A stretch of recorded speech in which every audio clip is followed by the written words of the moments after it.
नमस्कार, आर्यभट्ट टाइम्स में आपका स्वागत है, जहां आप जानेंगे बिहार की 19 अक्टूबर की 7 बजे तक की सभी ताजा बड़ी खबरों के बारे में। उससे पहले एक नजर सुर्खियों की ओर। कांग्रेस ने जारी की तीसरी सूची, 5 नए उम्मीदवार मैदान में। सीएम पद को लेकर चिराग पासवान का बड़ा बयान, किसी भी हाल में दावा नहीं करूंगा। परिवारवाद पर चिराग पासवान का बड़ा बयान, मैं इसके खिलाफ नहीं लेकिन काबिलियत जरूरी है। टिकट बंटवारे पर कांग्रेस में मचा घमासान, नेताओं ने प्रदेश नेतृत्व पर लगाए गंभीर आरोप। आरजेडी प्रत्याशी खेसारी लाल यादव के पास 25 करोड़ की संपत्ति, 3 करोड़ की लग्जरी कार और 35 लाख के गहने। बढ़ते हैं खबरों की ओर विस्तार से। कांग्रेस की तीसरी चाल, 5 नए चेहरों के साथ चुनावी समर में एंट्री। जी हां, बिहार विधानसभा चुनाव को लेकर कांग्रेस ने एक बार फिर बड़ा दांव खेला है। शनिवार को पार्टी ने अपनी तीसरी सूची जारी कर 5 उम्मीदवारों के नामों का ऐलान किया है। नरकटियागंज सीट से शाश्वत केदार पांडे को मैदान में उतारा गया, जबकि किशनगंज से मोहम्मद कमरूल होदा को टिकट मिला है। महागठबंधन में सीट बंटवारे पर अंतिम सहमति बनने से पहले ही उम्मीदवारों के नाम घोषित कर कांग्रेस ने साफ संकेत दे दिया कि इस बार वो मुकाबले में सिर्फ भागीदार नहीं बल्कि जीत की रणनीति के साथ उतरी है।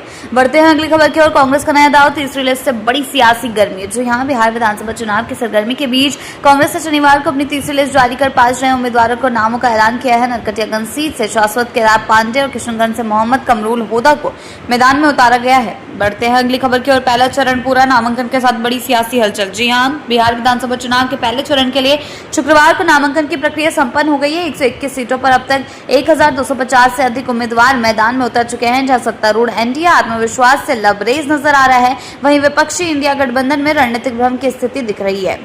बढ़ते हैं अगली खबर की ओर। कांग्रेस ने जारी की तीसरी सूची, 5 नए उम्मीदवार मैदान में। जी हां, बिहार विधानसभा चुनाव 2025 को लेकर कांग्रेस ने शनिवार को अपनी तीसरी सूची जारी कर दी है, जबकि महागठबंधन का पाला अभी तक जो है गरमाया हुआ है, खींचतान जो है चल रही है। इस बीच कांग्रेस ने अपनी तीसरी सूची जारी करके एक और बड़ा झटका महागठबंधन को दे दिया है। बढ़ते हैं अगली खबर की ओर। परिवारवाद पर चिराग पासवान का बड़ा बयान, मैं इसके खिलाफ नहीं लेकिन काबिलियत जरूरी। जी हां, बिहार विधानसभा चुनाव के बीच सियासी बयानबाजी तेज हो गई। केंद्रीय मंत्री और लोक जनशक्ति पार्टी के प्रमुख चिराग पासवान ने परिवारवाद पर बातचीत में खुलकर अपनी राय रखी। उन्होंने कहा, मैं परिवारवाद के खिलाफ कभी नहीं बोलता। अगर आप किसी बड़े व्यक्तित्व के सुपुत्र सुपुत्री है तो यह आपका सौभाग्य हो सकता है, लेकिन काबिलियत नहीं।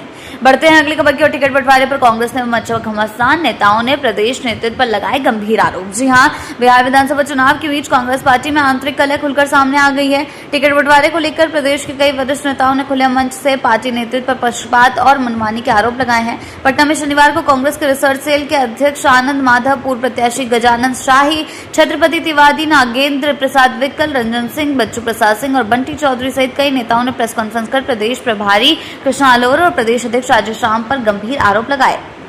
बढ़ते हैं अगली खबर की ओर। आरजेडी प्रत्याशी खेसारी लाल यादव के पास 25 करोड़ की संपत्ति, 3 करोड़ की लग्जरी कार और 35 लाख के गहने। जी हां, बिहार विधानसभा चुनाव में इस बार ग्लैमर का तड़का लगाते हुए भोजपुरी सुपरस्टार खेसारी लाल यादव ने राजनीति में कदम रखा है। राष्ट्रीय जनता दल ने उन्हें सारण जिले की छपरा विधानसभा सीट से उम्मीदवार बनाया है। नामांकन के दौरान दाखिल हलफनामे में खेसारी लाल यादव ने अपनी कुल संपत्ति 24.81 करोड़ रुपए बताई है। बढ़ते हैं अगली खबर की ओर। बिना अनुमति हेलीकॉप्टर उतारने पर बीजेपी नेता पर एफआईआर, जमुई में मचा हड़कंप। जी हां, बिहार विधानसभा चुनाव दौरान सुरक्षा नियमों को लेकर एक बड़ा मामला सामने आया। जमुई विधानसभा क्षेत्र में नामांकन के दौरान बीजेपी विधायक श्रेयसी सिंह के समर्थन में पहुंचे असम के पूर्व मुख्यमंत्री और केंद्रीय मंत्री सर्बानंद सोनोवाल का हेलीकॉप्टर बिना अनुमति के केकेएम कॉलेज परिसर में उतर गया। प्रशासनिक नियमों का उल्लंघन के इस मामले में स्थानीय प्रशासन ने बृजनंदन सिंह की अनुमति के बिना हेलीकॉप्टर उतारने पर एफआईआर दर्ज कर ली है।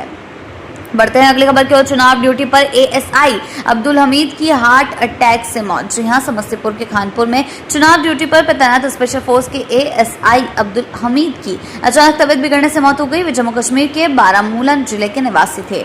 बढ़ते हैं अगली खबर की। बाबा रामदेव ने की बड़ी भविष्यवाणी, कहा मुकाबला कड़ा लेकिन एनडीए का पलड़ा भारी। जी हां, योग गुरु बाबा रामदेव ने बिहार विधानसभा चुनाव को लेकर बयान दिया है। उनका कहना है कि इस बार बेहद दिलचस्प और कड़ा होने वाला है मुकाबला, लेकिन एनडीए गठबंधन का पलड़ा भारी दिखाई दे रहा है। उन्होंने प्रधानमंत्री नरेंद्र मोदी की तुलना हिमालय से करते हुए कहा कि उनका व्यक्तित्व उतना ही ऊंचा और अडिग है।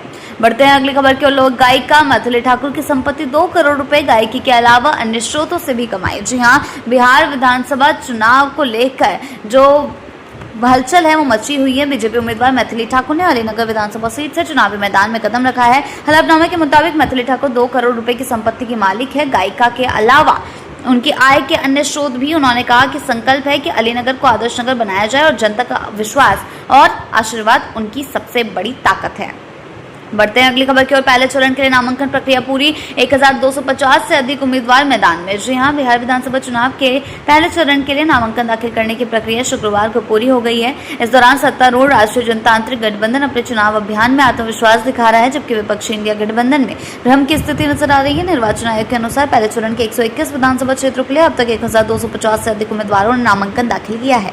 बढ़ते हैं अगली खबर की ओर। केशव प्रसाद मौर्य बोले, एनडीए की सुनामी चल रही है, 2006 जैसा दौर फिर आएगा। जी हां, बिहार विधानसभा चुनाव 2025 के सियासी संग्राम के बीच उत्तर प्रदेश के उप मुख्यमंत्री केशव प्रसाद मौर्य ने पटना में एनडीए के मुख्यमंत्री फेस को लेकर बड़ा बयान दिया है। उन्होंने कहा, पहले एनडीए की हवा चल रही थी, फिर आंधी, और अब एनडीए की सुनामी चल रही है।